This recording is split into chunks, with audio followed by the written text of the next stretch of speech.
Hello, boys and girls. Our story for today is Giraffes Can't Dance by Giles Andre, and it's illustrated by Guy Parker Reese. Gerald was a tall giraffe whose neck was long and slim, but his knees were awfully crooked and his legs were rather thin.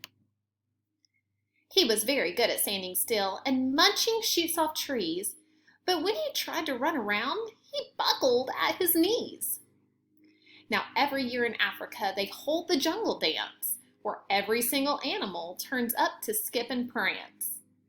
And this year, when the day arrived, poor Gerald felt so sad because when it came to dancing, he was really bad. The warthogs started waltzing and the rhinos rocked and rolled. The lions danced a tango that was elegant and bold. The chimps did a cha-cha with a very Latin feel, and 8 baboons then teamed up for a splendid Scottish reel. Gerald swallowed bravely as he walked towards the floor, but the lions saw him coming and they soon began to roar.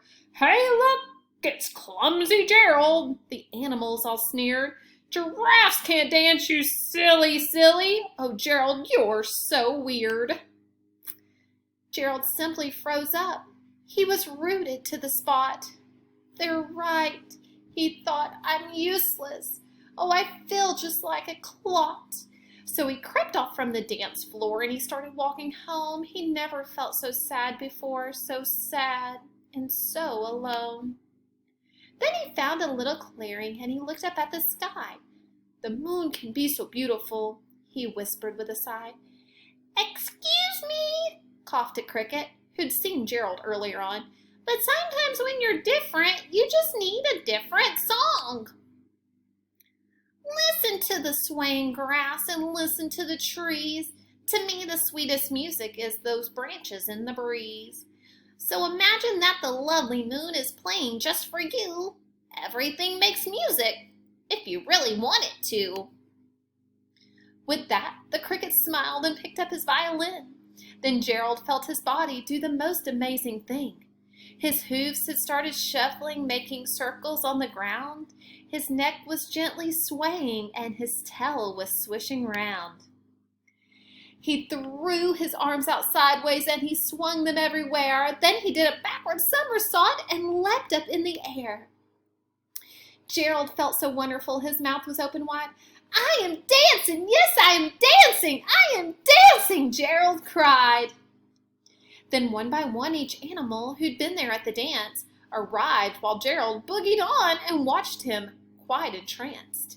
They shouted, "It's a miracle! We must be in a dream! Gerald's the best dancer that we've ever seen!" "How did you learn to dance like that? Please, Gerald, tell us how!" But Gerald somehow twirled around and finished with a bow. Then he raised his head up and looked up at the moon and stars above. "We all can dance," he said, "when we find music that we love." I hope you've enjoyed this book, and just remember, if you have a little trouble or difficulty doing something, just look at it a different way and see if that helps. I hope you guys have a great